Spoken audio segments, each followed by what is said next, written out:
बाद एक नया वीडियो सनोफी इंडिया के बारे में आज बात करेंगे। इसकी काफ़ी चर्चाएँ हो रही हैं मार्केट में।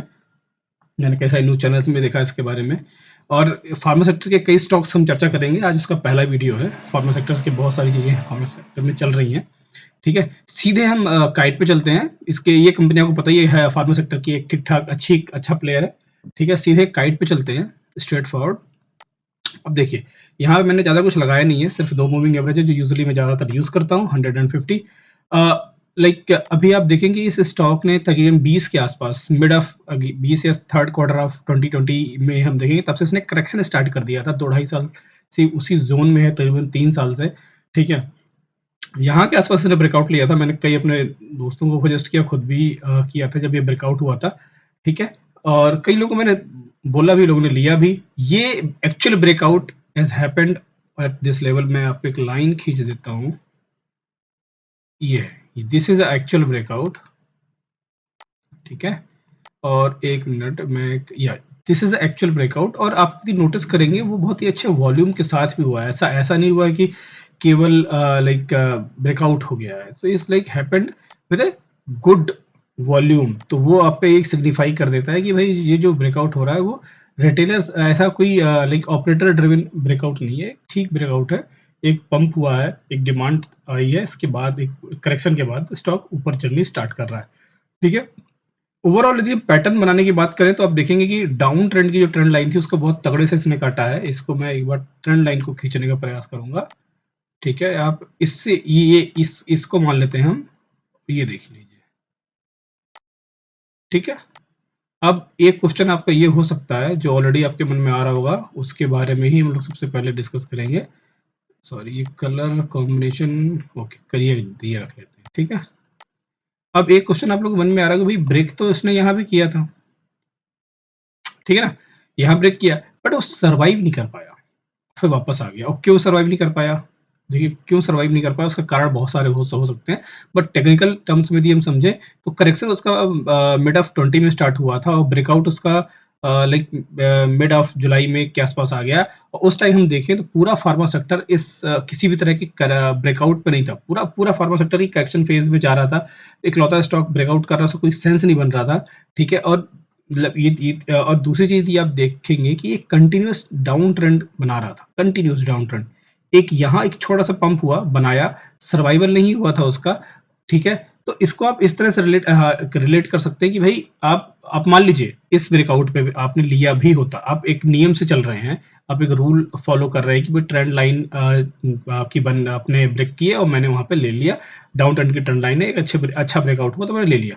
आपने यहाँ ले भी लिया होता, फिर आप आते इसी पे दोबारा यदि आ रहा है, इसी पे फिर घूम रहा है, ठीक है? आपने इस लेवल पे लिया है, आपका एक स्टॉप लॉस हो, आपको निकलना है। स्टॉक मार्केट में आप गलत साबित होंगे, ये बात को हमेशा ध्यान रखिए कि आप 10 बार यदि आप बेट करेंगे मार्केट में, तो आप 6 से 6 टाइम्स ही सफल होंगे। करीबन 4 टाइम और 5 टाइम भी हो सकता है और 5 टाइम यूजुअली होता भी है लोगों के साथ जब गलत हो रहे हैं। जब भी गलत साबित हो रहे हैं, उसको एक्सेप्ट करिए, अपने स्टॉप लॉस पे अपना काट के अपना जो भी आपका माल है बाहर आ जाइए।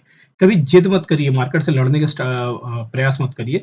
इस जगह यदि आपको ये लगता है कि भई ब्रेकआउट हुआ तो आपने ले लिया, आप ट्रैप मत होइए। आपका अपना अपना हमेशा स्टॉप लॉस होता है, स्टॉप लॉस लगाइए और यदि स्टॉप लॉस यूज़ कर रहे हैं आप, जैसा मैंने अपने कई सारे वीडियोज़ में बताया हुआ है, आप यहाँ से ईज़िली बच गए होते। यदि यहाँ के ब्रेकआउट पे आपने लिया यानी 8199 के लेवल पे लेते, प्रीवियस एक कैंडल छोड़ के दूसरी कैंडल का लगाते, तो ये तकरीबन आपको पड़ता ₹7834 का। 7834 पे ये यहाँ पे जैसे आया इसको तोड़ने वाला का आपको यहीं पे एग्ज़िट कर जाना चाहिए था। 2-3% का लॉस बुक करके आप बाहर आ गए, ठीक है?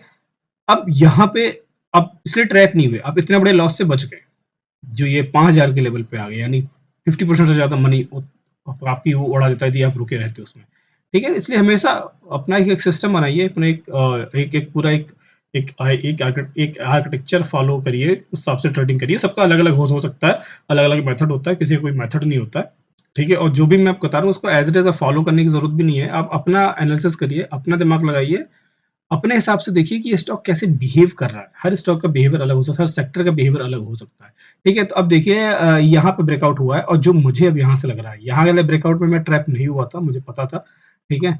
यहाँ वाला जो ब्रेकआउट है, इसमें मुझे नहीं लग रहा है कि ये दोबारा रिवर्स होने होने वाला है। ये छोटा-सा करेक्शन यहाँ पे करके ये मूव आउट कर जाएगा, बाहर निकल जाएगा। यदि मान लो करता है, तो फिर हम इस ट्रेंड लाइन के मान लेते हैं यहाँ पे हम बाई कर रहे हैं, इसके आस-पास का स्टॉप लॉस लगा के फिर बाहर आ जाएँगे। भई हमें स्टॉक से वही स्टॉक मार्केट से लड़ाई थोड़ा ना करनी है भाई, मैंने तुम पे प्रेडिक्शन किया, तुम मेरे डायरेक्शन में नहीं जा रहे हो, बाहर आ जाओ, सिंपल। और जो ये व्यक्ति ये बोल रहा है कि मैं सब कुछ जानता हूँ स्टॉक मार्केट बारे में, तो एक बात मान लीजिए उसे कुछ नहीं पता। स्टॉक मार्केट के बारे में यदि कोई कॉन्फिडेंटली ये बोले कि मैं तो मेरे कहने पे चलता है, मुझे सब पता है, तो उसे कुछ नहीं पता, सिंपल सी बात है। स्टॉक मार्केट ज़ाहिर-सी बात है एक एनालिसिस का एनालिसिस कर सकते हो आप उसकी, थोड़ा-सा एक एक एक प्रेडिक्शन कर सकते हो, आप उसे बोल नहीं सकते कि इस तरह से आप चलेगा, है ना? तो ये अब देखिए यहाँ जैसे हम लोगों ने पहले एक ट्रेंड लाइन खींची हुई थी, वही तो वो ट्रेंड लाइन है। मैंने एक हॉरिजॉन्टल लाइन यहाँ पे खींच दी है, हिस्टोरिकल डेटा के बेस पे जो उसने पुराना ट्रेंड स्टार्ट किया था। यदि उसके हिसाब से भी देखें, एक बढ़िया ट्रायंगल फॉर्म हो रहा है और लाइक एक एक पैटर्न ब्रेकआउट भी देखें तो पैटर्न ब्रेकआउट भी हो रहा है क्योंकि इसके पास स्पेस बचा नहीं था। वो एक अभी यहाँ ब्रेकआउट नहीं करता तो नीचे ब्रेकआउट करता। तो ये इस चीज़ का भी आंसर है कि भाई यहाँ पे क्यों ट्रैप नहीं होना चाहिए था, ठीक है? तो वो है कि यहाँ पे पैटर्न नहीं था, ठीक है? इसलिए पैटर्न नहीं था तो भाई हम कैसे अप्लाई कर लेंगे। एक ही जगह पे जी मल्टीपल इवेंट्स हैपन हो रहा है दैट मीन्स कि वो सॉलिड ब्रेकआउट हो रहा है। तो यहाँ पे कई सारी चीज़ें हो रही हैं। उसने अपने ट्रेंड लाइन को तोड़ा, पैटर्न ब्रेकआउट को किया, ट्रेंड लाइन ब्रेकआउट किया, ठीक है? और अब हम नेक्स्ट चीज़ हम ट्राई करेंगे इसमें देखने का वो एक लाइक ये देखना है कि इसी जगह पे कोई और ऐसा इंडिकेटर है जो हमको वही सेम सिग्नल दे रहा है कि नहीं, कि ये बाई सिग्नल है कि नहीं है। फिर लास्ट में हम डिस्कस करेंगे अपने टारगेट वगैरह को। सबसे पहले इसको हम रिमूव कर देते हैं लाइन्स को, ठीक है? जो हमने ट्रेंड लाइन की लगाई हुई है और इन दोनों लाइन्स को भी अभी हाइड कर देते हैं। इंडिकेटर में एक इंडिकेटर होता है, आप लोग भी यूज़ किया करिए बट इसके पे रिलाई मत करिएगा कभी, इसको अपनी लास्ट वेरिफिकेशन पॉइंट की तरह यूज़ किया करिए हमेशा। लास्ट वेरिफिकेशन यानी पूरी एनालिसिस कर लीजिए, उसके बाद उस एनालिसिस को वैलिडेट करने के लिए इस ट्रेंड लाइन इस पर्टिकुलर इंडिकेटर को यूज़ करिए, कभी इस पे रिलाई होके कोई ट्रेड मत करिएगा। पहले मैं बोल रहा हूँ अदरवाइज़ लोग कन्फ्यूज़ हो जाते हैं, फिर बोलते हैं ये गलत हो रहा है, ये सही हो रहा है, ऐसा कभी नहीं। ये लास्ट रिज़ॉर्ट नहीं, लास्ट वेरिफिकेशन पॉइंट होना चाहिए आपका एनालिसिस पे। यदि आपकी एनालिसिस को यदि ये भी वैलिडेट कर रहा है दैट मीन्स आपकी एनालिसिस सही डायरेक्शन में है और दोनों मैच कर रहे हैं यानी आपका गेम सही होने वाला है। ठीक है, सीधे पॉइंट पे आते हैं। अब देखिए ये काम कैसे करता है सुपर ट्रेंड में आपको बता देता हूँ। ये जब ग्रीन सिग्नल दे रहा है दैट मीन्स अप ट्रेंड है और रेड सिग्नल दैट मीन्स ये डाउन ट्रेंड है। ये कहीं भी दे सकता है, इसके अपना ये फ़ॉर्मूलाज़ हैं, अपना एक मेथड है इसको जनरेट करने का, उसमें जाने की ज़रूरत नहीं है। यदि आप देखेंगे लाइक यहाँ पे इस ज़ोन में जब यहाँ पे ये था, यहाँ तक था, आपको इसने ग्रीन सिग्नल दिया, आप बाइंग पोज़ीशन में रह सकते थे, लेकिन इस पोज़ीशन यहाँ पे गिरा नहीं था वो।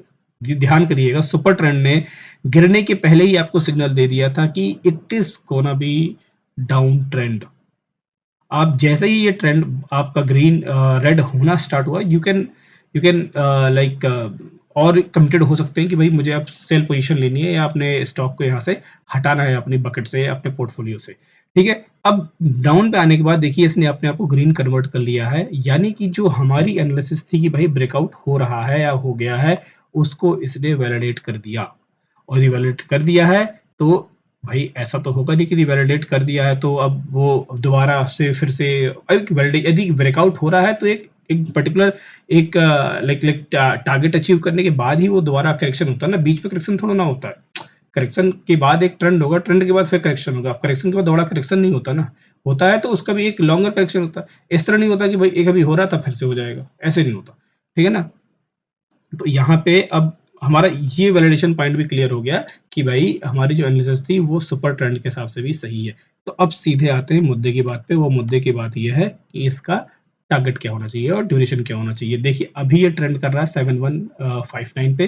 जहाँ तक मुझे लग रहा है ये बहुत easily is like without any like any effort और एनी रोड ब्लॉक ये 9000 को तो टच करने जा रहा है और that will be very quickly with in a year और उससे पहले भी, ठीक है? तो आप यहाँ इस पे बेट कर सकते हैं। एक स्टॉप लॉस हमेशा करिए, मैंने आपको हमेशा बोला है स्टॉप लॉस हमेशा लगाइए। इस जगह ट्रेड कर रहे हैं तो ये जो ज़ोन है इसका डाउन ट्रेंड यानी 6700 के आस-पास का अपनी रिस्क एपेटाइट के बेस पे अपना आप लाइक इसलिए रिस्क एपेटाइट मतलब कितना रिस्क लेने की क्षमता आपके अंदर है, उसके हिसाब से स्टॉप लॉस लगाइए इसमें, ठीक है? और उसी हिसाब से इसमें ट्रेड लेने का प्रयास करिए, ठीक है? और आप मान लीजिए 2 से 3% का स्टॉप लॉस लगा रहे हैं तो आपके सामने एक बड़ा रिस्क वो है, एक अवार्ड वाला तो है ही है, क्योंकि आपको 9000 का टारगेट है। और जब ये मान के चलिए यदि ये इस दिशा में जा रहा है स्टॉक, तो 9000 इज़ अ टॉप। यहाँ जाके वो थोड़ा-सा रुकेगा ज़रूर, क्योंकि इसका टॉप है, ऑल टाइम हाई है, एटीएच है।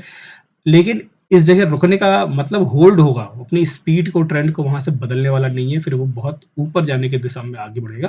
तो वो आगे की जर्नी आगे देखेंगे, बट अभी जो ये पर्टिकुलर स्टॉक कर रहा है वो आपको बता दिया, टाइम बता दिया मैंने आपको मैंने टारगेट भी बता दिया, वो भी शॉर्ट टर्म को बताया। और ये this can happen within 6 months और विदिन 8 मंथ्स, विदिन 9 मंथ। ये कोई प्रेडिक्ट नहीं कर सकता कि कब होगा। एक हवा का झोंका और टारगेट अचीव्ड।